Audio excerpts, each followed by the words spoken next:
The pandemic has brought about challenges for just about everyone, but especially so for those with disabilities and their caregivers amid restrictions to keep people safe. To better support their needs, the MediaCorp Enable Fund recently launched a donation drive called Sustained Care. For more, we're joined now by Lam Yen Ping. Her 14-year-old son is a beneficiary of this. Yen Ping, thank you for joining us this evening. What sort of changes did the pandemic bring about for you and your son? Well, during this pandemic, there were a lot of rules and regulations. So we had to change all our routines totally.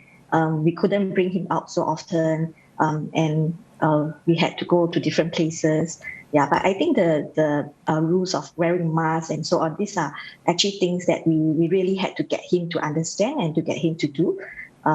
We spent quite a long time getting him to understand that masks are essential. It's part of how he should wear it to get the virus, or not to get the virus rather. Yeah. And then we also have to change all the regular afternoon routines that he has, because usually we pack him with quite a lot of afternoon activities. He's quite active.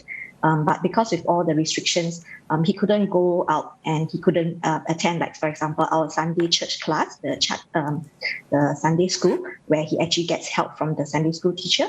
Yeah, so that part was actually part of our so-called break, our weekly daily break. If when he attends Sunday school, we actually have some time off for me and my husband. Yeah, but because we cannot go to church, he actually has to be taken care of by us. We don't have that break time. Yeah, so a lot of different routines that we need to change. Yeah, and also he couldn't attend his gym class anymore due to the pandemic. He couldn't attend classes for example, we were in this volunteer riding program. Yeah, he couldn't attend that as well because they had to be cancelled due to the pandemic. So he misses out a lot of opportunity to do a lot of things. Yeah, it sounds like a lot of changes to your lives. Tell us how challenging it was for yourself and parents like yourself to adapt to these new normals that we're living in. As adults, I think it's easier for us to actually adapt to all these new routines. But for parents with special needs kids, I think it's more difficult for us because, like I said, for example, simple things like wearing a mask. It actually took us maybe 2 or 3 weeks to actually get him used to wearing a mask. He didn't want to put on a mask, and we have to really practically force him. Then after that, we realized, it was because he didn't like the texture of those disposable masks. So we had to get him quite a lot of cloth masks, which my mom made. And then after that, even though we had to change the mask, we had to teach him to keep the mask on. He couldn't wear it over a long period. So we had to really tell him, okay, you have to keep on wearing it over your mouth throughout the day, or as long as you're out of the house, you have to be wearing it. So small little acts like this, to simple children, to normal children, it's easy to guide them. Yeah, but for special needs children, we actually have to spend much more time to go through this with him. And also other things like, for example, putting on sanitizer most of the time when he's out. Yeah, this is also another routine that we have to teach him. And also, he is a very, very active boy. He likes to go out of the house most of the time to do different activities. So for this pandemic, it has actually restricted us. We couldn't bring him to places like he used to go. He wasn't able to go for swimming. Swimming is usually one of the activities that my husband will bring him to at the public pool. But because of the limit in the number of people who can go during the swimming time, and usually it's in the evening, so our work time cannot accommodate it. Yeah, so now he doesn't go for swimming. Then he cannot go for example, he was supposed to go, he used to go out very often to parks, to walk around in shopping malls, because he likes to see things. We always bring him out. Yeah, but with the restriction, we couldn't actually do that. Yeah, so we had to change our routine a lot. Instead of bringing him out, then we get him to go around in car. He goes for car rides. So we just drive around Changi area or any area that has long stretches of road, and we just bring him around. Yeah, so that he can actually still see the outside. Yeah, and we can also bring him to places. Yeah, so with the opening up of the lockdown, it's a bit easier. During the lockdown period, we had really had to struggle because with lockdown, we have to work from home. And he also had to do home-based learning at the same time. So we were really struggling to cater for him and to cater for ourselves and to cater for the family. Yeah, so there were a lot of changes and a lot of things to accommodate. And these are all very challenging things that we have to do, especially with special needs children. Yen Ping, thank you very much for your time this evening. We've been speaking there to Lam Yen Ping. She's mother of a 14-year-old boy with autism. And to find out more about this and to contribute, please visit the website shown on your screen anytime from now till the 30th of July.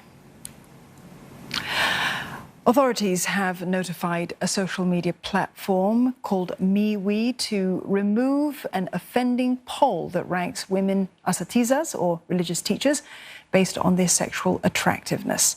The Infocom Media Development Authority says that the content has breached the Internet Code of Practice as it constitutes prohibited material.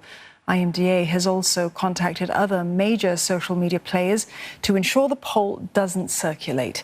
Communications and Information Minister Josephine Teo says she's appalled by the poll. Mrs. Teo, who is also chairman of the People's Action Party Women's Wing, has condemned the poll in its strongest terms. She says it's a deliberate exercise to demean women, especially those who've dedicated themselves to upholding their faith. She says MCI will continue its work on protecting women and girls from online harm. Whether offline or online, respect and safety for women must be the norm. MCI Parliamentary Secretary Rahayu Mazam deeply appreciates the clear stance that IMDA has taken on the issue. She says such disrespectful content about women asatizas has no place in society. She says the ministry is working on a Singapore Together Alliance for action against online harms targeting women and girls. Discussions led by the AFA work group have highlighted the importance of cultivating a culture of respect for Singaporean women both online and offline. She says behaviours perpetuating sexual harassment must be condemned. She hopes all Singaporeans, both men and women, will work towards a safer and more responsible online culture here and with mutual respect for all. The High Court has dismissed the appeal of a Maserati driver who dragged a police officer with his car. 37-year-old Lee Cheng Yan was sentenced last July to 4 years and 7 months in prison. He was also fined 3,700 Singapore dollars and banned from driving for life. Lee previously claimed that he was not behind the wheel at the time of the incident. In his appeal, Lee's lawyers conceded that he was the driver. They argued that he should be convicted of a less serious charge of causing grievous hurt by a rash act. In upholding the sentence, the judge said that Lee knew the police officer would be hit. Lee is also facing other charges, including driving dangerously after being banned from driving. And speaking of driving, don't be too surprised if you're driving safely on the road and yet get stopped by the traffic police. Don't worry though, you could be rewarded with a COVID-19 care pack. The Spot the Safe Motorist program is to encourage people to be alert and courteous while driving. The program is part of the Road Safety Month launched today. This year's edition will include new videos to highlight the consequences of speeding and running red lights. There are close to 300 cameras deployed to detect and deter these offences. The Home Affairs Ministry says Singapore's roads have become safer over the years due to education, engagement and enforcement. From 2010 to 2019, traffic fatalities has dropped by almost 40%. So do drive safe as you make your way around this weekend. That's it for us here on Singapore Tonight. Headlines anytime at CNA.Asia. You can also find us on Facebook, YouTube and Twitter. Good night.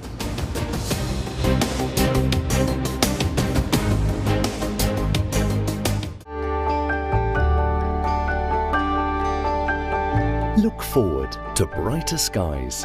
The weather, sponsored by Qatar Airways.